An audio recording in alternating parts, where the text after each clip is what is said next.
Alright, what's going on everyone, and welcome to the series in which I introduce you to all of the most powerful competitive decks in the modern format. The goal here isn't to give an exact deck list as those change constantly, but rather to give a brief overview of how the deck works so you can be prepared if you're new to the format. Today we're talking about Hardened Scales, an artifact deck with a bunch of +1/+1 counter synergies. So let's start with Hardened Scales, Zabaz, and the Ozolith. Hardened Scales will see any counter placed on a creature and add an additional one, effectively doubling +1/+1 counters. Zabaz does the same thing for modular abilities. So modular means when a creature enters, it'll get +1/+1 counters equal to the modular number, so in this case 1, and then when it dies, modular will pass those counters on to another creature. So Hardened Scales will add one extra counter when you play Zabaz, making it a 2/2, and then when it dies, it'll pass those 2 counters on, add an extra one again, making it 3 counters. And then the Ozolith says when a creature you control leaves the battlefield, if it had counters, put those counters on the Ozolith. Then at the beginning of combat, you can move those counters from the Ozolith to target creature. So it basically banks your counters for the future. Once you've created counters, if you have the Ozolith,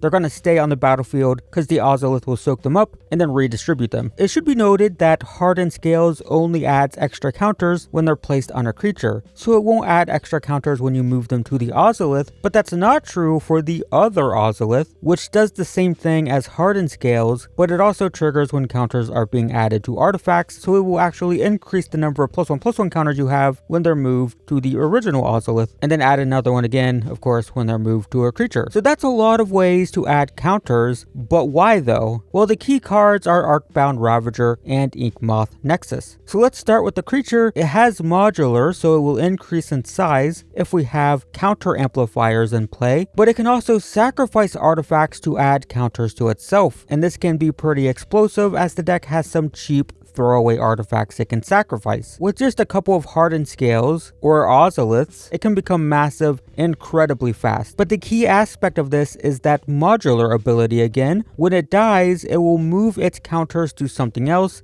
and where we want to place those counters typically is Inkmoth Nexus. It animates into a 1/1 flyer that most importantly has infect, meaning we only need 10 power to instantly win the game when it hits a player, which is made easier by the fact that it has flying. So imagine, for example, you have 2 Hardened Scales or Hardened Scales effects like the Ozolith in play, and you play Ravager, it instantly goes to a 3/3, right? It's going to get 2 extra counters. Then if you can just sacrifice 2 artifacts, you're going to add 6, you're going to add 3 each because it's going to add 1 and get 2 more from the Hardened Scales effects, making it a 9/9. Then you can animate Nexus, which is a 1/1 with flying. You can actually sacrifice the Ravager to itself. You can activate its ability and choose itself as the artifact you want to sacrifice, and then just move those counters to Inkmoth Nexus, which is now a 10/10 flyer with infect. Technically it's a 12/12, and that's lethal, just like that. And that's what makes this deck so powerful. It can seem innocuous, it can seem like not that much is going on, and then suddenly 10 poison is coming at you, and that's the end of the game. But this deck has plenty more tricks up its sleeve. First off, it has Walking Ballista and Hangarback Walker, so both of these cost double X and enter with X counters on them. That could be kind of expensive, right? Like you spend 4 mana for 2/2s basically, but with Hardened Scales and whatnot, they enter with way more counters than you might expect. Then the Ballista can add extra counters. It's 4 mana for 1 counter, which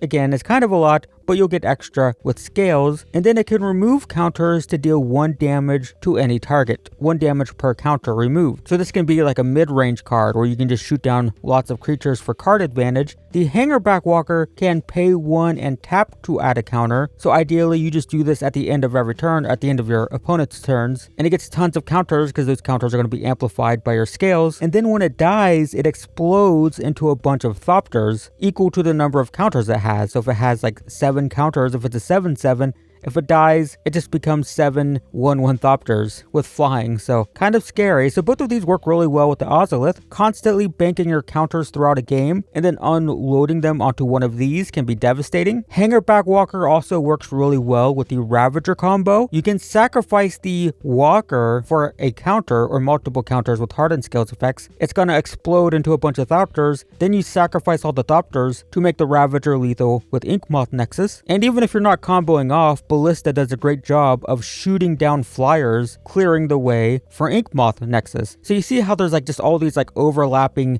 like explosive +1/+1 counter synergies that can just like win the game out of nowhere. A recent card that has seen a lot of play is Agatha's Soul Cauldron. So this is a brand new card for the deck. This card, as I'm recording this, just came out like 3 months ago. And with new cards, there's no guarantee that's going to stick, but in this case I think it will. It's very powerful. So pay attention to the bottom ability. It can tap to exile a card from a graveyard. If it's a creature, we add a counter to something. So that's great. It's a repeatable way to get counters and its main board graveyard hate. Then the middle ability says creatures you control with counters on them have the activated abilities of creatures exiled with the Cauldron. And then the top ability lets you tap for any color of mana when activating these abilities. So what this means is we can exile our own stuff from our graveyard, like Ravager, Ballista, Hangarback Walker, and then all of our creatures are going to have the activated abilities of all these cards. Suddenly, our Walking Ballista in play can sacrifice artifacts to get counters, or our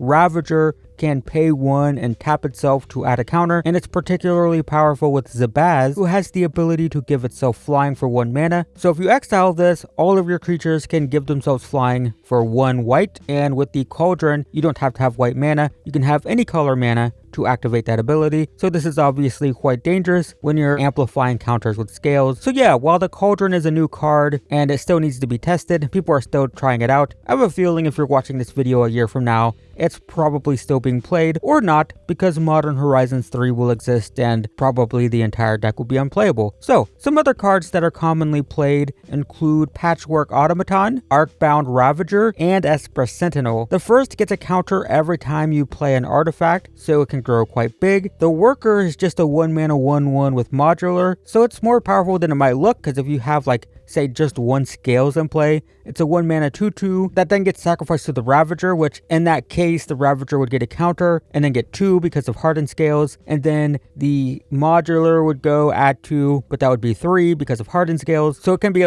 surprisingly explosive. And Esper Sentinel taxes players when they play non-creatures to let you draw. The tax is equal to its power, so you want to load it up with +1/+1 counters for card advantage in grindy matchups. The deck also plays Urza's Saga, of course, so generally you want to activate this twice to make 2 Karn Structs. These have power and toughness equal to your artifact count, which is frequently very many. And then the Saga sacrifices itself, and you can search your library for an artifact that costs 1 or less. So you will often see, if you look at Decklists, many random one-ofs of artifacts that cost 1 or less that can be fetched by Saga. A lot of these have utility in specific matchups, so it just has a toolbox effect. But the most common is Shadow Spear. Typically you just get Shadow Spear. It gives the creature lifelink and trample, so it's perfect to equip to one of the tokens. You make a massive token, you give it trample and lifelink, and you're set. Ancient Stirrings is also common. It's a 1 mana spell, digs 5 cards deep for a colorless card, which not only finds many of your key pieces, but also can find Inkmoth Nexus, which is colorless. And some utility lands the deck usually plays include Boseiju, Pendlehaven, and Gemstone Caverns. Boseiju, of course, blows up artifacts, enchantments, non-basic lands, and it's basically free if you only have 1 copy. I mean, free in the sense that there's no punishment. It doesn't enter tapped, but it is legendary, so dangerous to run more than 1 copy. Pendlehaven can pump 1/1s, and Gemstone Caverns can actually start and play before the game starts. If you're going second, you need to exile a card, but this can lead to some very explosive starts. And yeah, that is Hardened Scales. The deck is very difficult to play, as it's very easy to not recognize when you have lethal, and it's also very easy to misplay by sacrificing your board at the wrong time. But on the flip side, if you're facing this deck, it can very easily win the game out of nowhere, and it's difficult to assess threats if you aren't familiar with how the deck works, so it's definitely worth learning the ins and out of it if you're playing against it regularly. This is a very tricky deck with a lot of lines of play, and it can win out of nowhere, so you have to be careful when playing against it. If you want exact deck list or the most up-to-date deck list, be sure to check the description, as I will leave links to metagame tracking websites. And if you like this deck, I have an entire series dedicated to these modern deck guides, and you can find a link to that in the description as well. But in the meantime, I hope this video was helpful.